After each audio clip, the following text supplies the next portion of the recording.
we are back on board 63. As you can see, Alex is dealing with quite a few the diagonal creatures this time. They're rotating 180 degrees and then another 180 degrees. We're going to see how he manages to deal with them. But first, a word from our sponsor. We don't have a sponsor! We're not nearly important enough to have a sponsor yet. This episode of Level 0 NPCs brought to you by Dryer Lint. The concept of sadness. Oh. We can say anything. Yeah. Penis creation video. Penis creation video. There you go. I don't know if that has ever been mentioned. No, it this is hasn't. the first time. Wow, really? It's never been mentioned. I am surprised. It's Well, a it's long-standing such a long concept, story. but yeah. Like it's a long but not a good story. Yes, that's the issue. It's not really that it's a long story. It's that it's not a good It's story. not a good story. There's no The payoff. story in its entirety is that sometimes Matt will sort of vocalize fake ads for a company inexplicably called Penis Creation Video. And that's the story. And it's a funny bit, but it's the most inside joke of all. Yeah, it's inside jokes. not a good bit. I guess that's why it's never really appeared on the show. Matt has described, but I don't think ever actually illustrated, what the Penis Creation Video ads look like, what the logo is, and what they sound like, which has made a sort of lore of just like... They definitely use the My Little Pony theme for the, or like a variation of it. Yeah, it's a disturbing kind of underwater sounding, and it's not happy. It's like a gloomy theme. There's no way to describe it. I'm gonna just have to illustrate it. Yeah. And it's not like the name is juvenile and shitty. It's not good. Well, it's like you expanded. There was the spin-off company Penis Creation Media. Well, because video it boxes in too much of what you can do and can't do. Yeah, so the media company was like Penis Creation. So the Penis Creation Video jingle goes, Penis Creation Video. That's the jingle. Yeah. But the Penis Creation Media theme starts out the same. It's like VHS quality. Penis Creation, and then it's a group of kids, and they go, Media! And then they laugh. And the media is like written in crayon.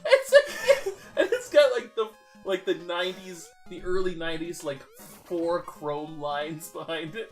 God, this episode is unwatchable. Like,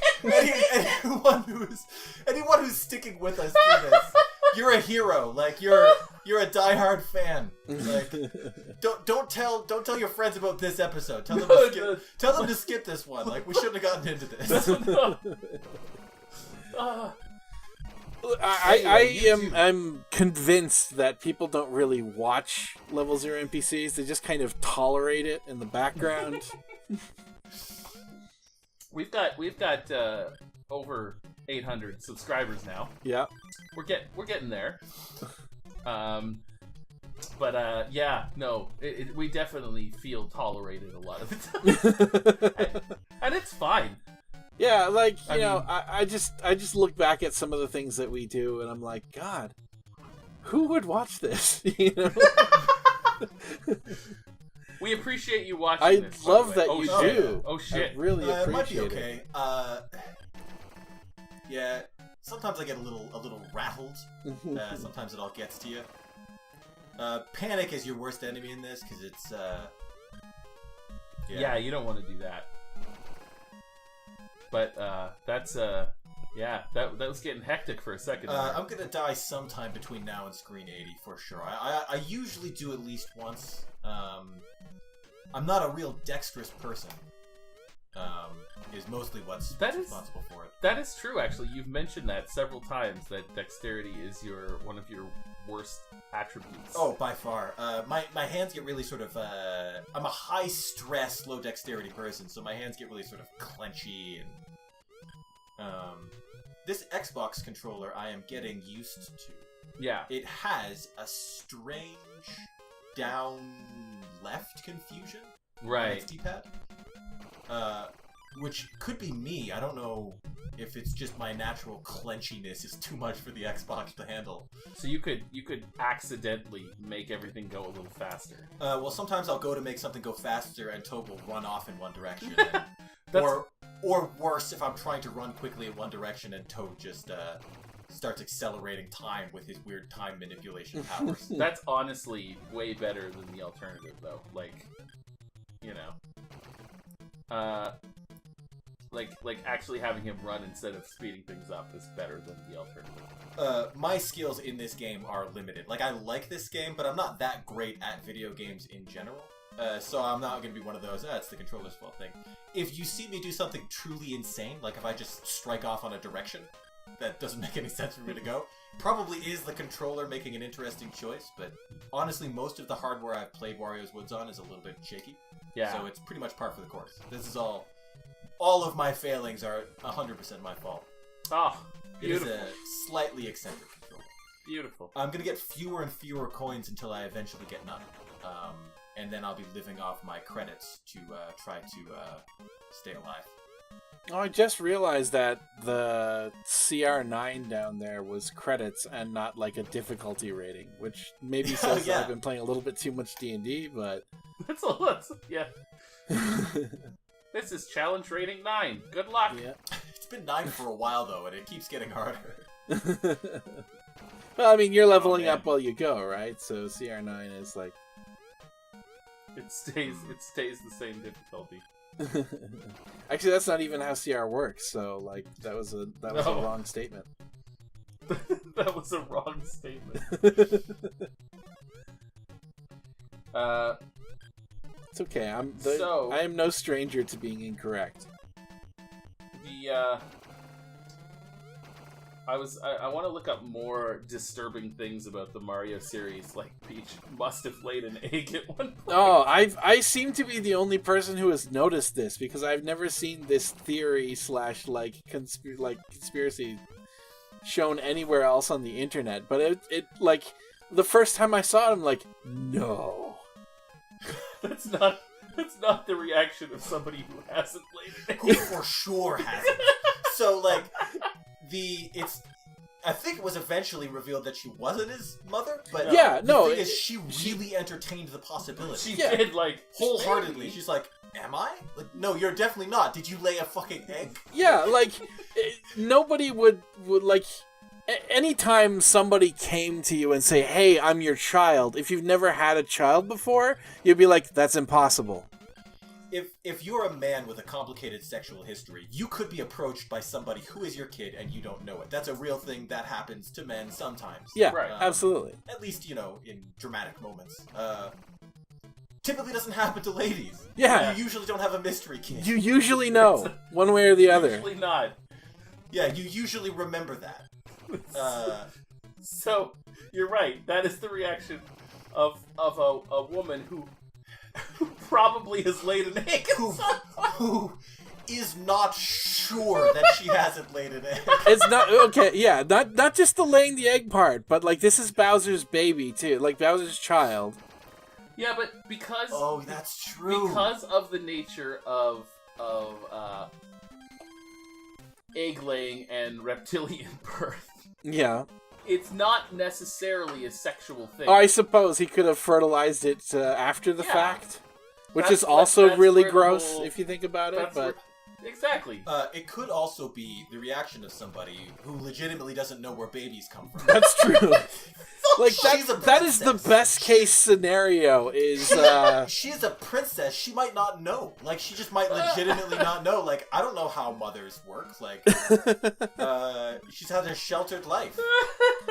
Yeah, but it's bad when the best case scenario is Princess Toadstool does not understand how reproduction works. Yeah, desperately uneducated. That seems the most likely, actually. So my reaction was like, I think Princess Peach might be stupid. And I am, or at least try to be a feminist. So I don't want that to be like, oh, it's the dumb girl character. That's true. But that doesn't speak well. Like, it's either she might have fucked Bowser, or she might be a little stupid. Oh, she's stupid.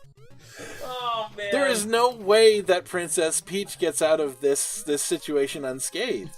Looking good, yeah. Yeah. Her, the game that she starred in where she rescues Mario, all of her powers are emotion-based. Oh, yeah. Yeah, Super Princess Peach. Yeah, but she does harness her emotions. Like, it's her harnessing her emotions to save the day. Yeah. So maybe that's it, but it's a little weird that, like, it's odd. It's an odd choice for them to make that the source of her powers. It really is. My sister, well, even more sexist, my parents got that game for my sister. And I beat it for her. Oh! She got frustrated with it, and I played through the game. Because she wanted to see how it ended, but she didn't really care to play it. All of which is typical of the stereotypical interactions of girls in video games. Well, actually, like, I've actually done that before. I'm like, I want to beat this, but I don't really want to beat it. Totally. I did that when I was a kid, and a lot of it was actually my sister being a kid. I mean, for us, that kind of manifests in how we finish some series here on Level Zero NPCs by just straight up cheating. Like, we no longer really care. We are just going to save state until we finish this game. We cheat like maniacs here. In fact, this might be the longest playthrough in a long time. Maybe since oh god. Well, I mean, like, where we didn't cheat. Like, there's no save states here. Like, you're not going back. It's true. Well, we didn't start save stating in Doremi Fantasy for quite a while. I think we were about 6 or 7 episodes in before, like, we got to the CeeLo Green snowman, and it was like, no. Yeah, fuck this. Like, and there's no judgment there. I mean, anybody who's watched Stardew Valley knows that is all cheating. All of it. None of Stardew Valley. Well, I actually recently went back and started rewatching some of our old episodes of Stardew Valley, and it was a very different series at the start. Because we were playing it very earnestly, you know, like trying to get shit done. Yeah. You know, I think it was the episode where you were savagely turned down by Leah. That really sort of changed the whole direction of the series. The flower dance. Yes, that's where everything went wrong. I saw part of that episode. I remember the flower dance. You were so hurt. Yeah. That was so sad. I couldn't watch the rest of it. And not only that, but like Noni, I think that broke her. Yeah. I think she was broken from that point on, and we started cheating. It's when she decided to harness her powers to change reality for evil. I was having a pretty bad day, and I turned on a episode of Level Zero. I think this is what happened, and you were so genuinely sad that I was like, I'm not having a good enough day to find this funny. I'm finding this really sad. Well, especially because, like, the episode started off with me singing about the flower dance and how excited I was. It did. And, like, you were just wandering around, like, you couldn't really do anything productive. You were just, like... Yeah, Matt went silent for, like, 2 minutes in that episode, too. And it was like, this is... sometimes it's a bit, but I wasn't sure that it was this time, you know? No, that was real. Like, you were really, really sad. Well, I was like... I made the decision at that point, I am never gonna let this happen again. So that's what happened. Twice shy. Yeah, and from that point on, our relationships have been great with everybody in town. because you just added the heart levels up. That's how Wario happened. That's how this woods ended up the way it did. He was rejected by a stoat or something here in the woods. And... A stoat! Get the fuck away away from me, man! And he just the whole thing, he just burned it all down. Like, everyone's his hopeless minion now. Like, they're just shadows of their former selves. And Toad has to come out of the woods to put him down. This is very much a mercy killing. Oh, yeah. So yeah, like cheating is just that I totally understand that. I don't really want to play this. And that's kind of what happened with Stardew. Like, we were like, I was like, I want to see what happens, but I don't know if I want to put in the work. That's like really, like, that sums up my life. We right enjoy Stardew. It is a good game, but it is a huge investment, and we get 52 episodes a year, so... Yeah. So I didn't know if I wanted to put in like there. So, but now we get to see all the cool stuff without having to, and also like everybody does the, oh well, this is my farm. Today we're gonna plant parsnips. It's gonna be great. It is interesting to watch people instead play through cheating like they don't care if they live or die. Yeah, that's what I do. It's a thing. It's our niche. And then, like, all of Fallout 4, back when we used to play non-retro games. Yeah. We started Fallout 4 knowing we were going to cheat all our way to the end. Yeah, I was like, I will play Fallout 4, but only if I get to cheat and be, like, a superhero all the way through. Except it became very, very clear from the beginning that Noni was not going to be a superhero. She was going to be beautiful and terrible. Like she was a supervillain from day one. Like if Galadriel did take the ring. Yes, Galadriel took the ring. Like we took all the punching stuff, so we were like running around and punching people into like gore.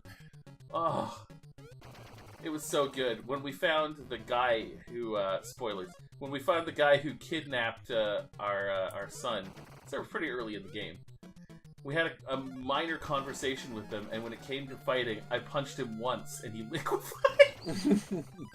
It's true, the Kellogg fight was very anticlimactic in Fallout 4 for us. He turned into flying body parts all around the room. Like, it is a legitimately difficult fight. When I played through Fallout 4 on my own, I basically, like, I got that conversation, and then I ran into the next room and fired a fat man into the back of the room. Yeah. So that I could kill Kellogg, and it worked.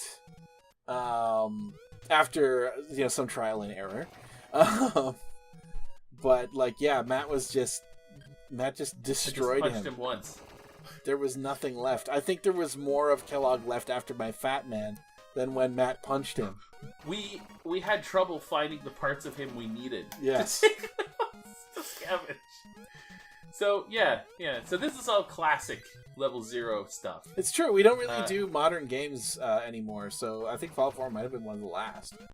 I think it was, yeah. Yeah, we found our niche. We do retro stuff now. Yeah, I mean, in all fairness, Fallout is a classic series, so it kind of sort of still fits, but... Yeah, but Yeah, that said, we're probably not going to do, like, Fallout 76 on the channel unless you guys really want it or something like that. On the subject of punching people into SpaghettiOs, same roommate, we're both into all the Elder Scrolls games, and his go-to in Oblivion had been sort of the unarmed tree. He really liked punching people. He liked to put on like heavy armor and be sort of like Rock'em Sock'em Robot, like wandering around and just pulverizing people. They took out that skill tree. Goddamn, that was close. They took out that skill tree in Skyrim. He was really sad about it, but he was determined to do it anyway. There's one item in that game, kind of hard to find in Skyrim, that lets you augment your unarmed strike. And there's one unarmed strike skill that they left in that lets you take your armor's weight and add it to your unarmed strike damage. So he combined a couple of things, and he actually got this really devastating build together, where he invested in being an armorer, so he was clanking around in armor, just gauntleting people to smithereens. And there's one scene where you're talking to an orc, and he demands that you fist fight him. It's the only way to get past a certain bit. You got to fist fight this orc. Right. Yes. And it's meant to be this sort of like pretty challenging thing. And he walks up to the orc, and the orc says, "We're gonna have to fist fight about this." And my roommate punches him once, and the orc is basically like, "Hey man, don't hit me again." He doesn't die. I think he's sort of scripted not to in the fist fight because it would ruin your... It's the only way to gain reputation with the faction. And if he died, it would just ruin it. So he hits him once, and there's like this little lag where it's sort of switching scenes. And he hits him once, and it lags again as it's switching modes. God, look at the size of it. Holy shit! So you beat my monsters! Yeah! Oh. Well, keep it coming. You're not beating me. I swear, I'm not into this. I had a similar experience in Skyrim. Matt and Luke have probably both heard this story before, but it's one of my favorites. It was one of the additions I really liked in Skyrim is people would challenge you to bar fights. They would just get drunk and they would make you fight them in the bar, and it would play music, and it was kind of fun. I was playing through. I always pick a Warhammer. At the risk of making this a rambling anecdote, first time playing Oblivion, I picked up the rusty short sword and a shield, and I was all like dexterous and actually learning the fighting system. Skeleton jumps out behind a wall in the tutorial, and you sort of like, oh, here's how you block and stuff like that. Like, you know, third or fourth character on Oblivion. I instead picked up the rusty Warhammer, and a little skeleton pops up, and he puts up his shield. And I hit him with the Warhammer, and he crumples into a lifeless mess against the side of it. His useless shield clattering to the floor, and I was like, oh, I'm home. This is how you kill things. Like I don't want him. I want it to be like rock paper scissors Warhammer. Like there's no good way to fight me. So ever since then in Oblivion, or any of the Skyrim games, it's always like big, disgustingly powerful hammer. And I'm in this bar fight in Skyrim, and this guy's like, you're gonna, you know, this isn't your town, you know, I'm gonna fight you, whatever his motivation was. And so the fighting music starts, and the tavern people get up to, to cheer him on, or to cheer me on, or whatever, and I decapitate him over the bar. I click once, and it's a critical hit.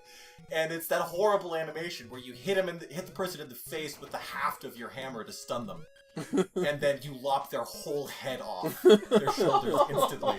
And he just dies right there. His head goes clattering over the top of the bar, and it's just silence. Like the music stops.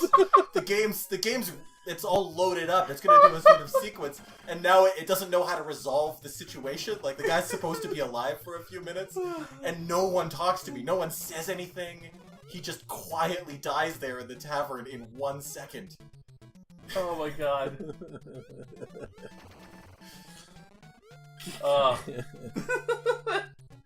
Kind of like real life would be, I suppose. Yeah, yes, it was.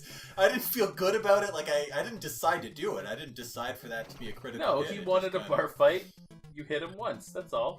The punching critical hit. One of them is that you pick them up and you throw them into the ground so hard that they die. You just sort of slam dunk your opponent as one of the unarmed ones. And I believe in Skyrim, it will up the critical hit frequency on weak enemies, so you don't really have to fight them. Right. And in my roommate's sort of parallel playthrough to this one, he would just basically go around and like a mountain lion jumps out of him, and he picks up the mountain lion and dashes it to smithereens on the ground. It was a monster. See, I think we all have that desire to not really play a game. Yeah, like, or sometimes there's some games where that's the experience you want, and I think it's great when games will support that. Oh god, screen 70. It's gonna start to get real here. Here it comes. Well, unfortunately, we're actually out of time, so you know. Yeah. Well, the next time will be the real nightmare will begin. The real nightmare. Stay tuned next week for the real nightmare, everybody. Yeah, I mean, this is basically become, this series is basically a podcast with some really interesting visuals that have very little to do with. I mean, in all fairness, that kind of describes a lot of this show. So that's true. Yeah, that's true. It's just we happen to have a guest that has things to say that you haven't already heard before. So which is awesome. Yeah, and who cares unusually about Wario's Woods for the NES? Yeah, look at you. You're destroying this. Yeah, well, we may actually get to the end of the V70s, board before we even finish chewing the scenery. Yes. Well, we outro this episode. It's the 7 T's that get bad. Screen 70, I guess, is not so bad. I don't have them all memorized. It was just somewhere in here I start to die in earnest. Well, you're in 71. It's good. All right, everybody, join us next time. Until then, I hope you have a solid time, whatever time that might be. I hope you have a liquid time. I wouldn't wish that on people. No. A liquid time is I hope you don't have a liquid time unless you also have a PSP with Wario's Woods on it. Yes, I was just gonna say that. Well, I was having a liquid time when I first beat Wario's Woods, so I wish everyone a victory of that sort in times of adversity. Yeah. This was super fun. Thank you guys so much for having me. Hey, man. I hope we'll get to do another session of this pretty soon. Oh, absolutely. Right. Thanks for watching, everybody. Rock. Thanks, everybody. Take care, everyone. Bye! No, you know what? Fuck it. We're gonna wait till the end of this. You're almost done. Fuck this. Let's just keep quiet, though. We'll just sit here in silence while Alec finishes We'll the just board. sit here in silence. We already said goodbye. Now it's awkward. Angry silence. Angry silence. Let's really try to convey that this is not just a silence, but that it's angry silence. This is what the shit we have to deal with now. You did this. You did this. We're angry at you, viewer. Oh, yeah. Matt, you're bad at angry silence. Oh, yeah, I know. I've never been good at angry silence. All right, I've never been good at silence. Wario's fucked. He's just gonna pile them on me like a serving tray until he's dead. All right, stay in the screen. All right, everybody. Thanks, everyone. We'll see you next time. Yep. All right, bye. Bye. Stay in school. Stay in school. All right.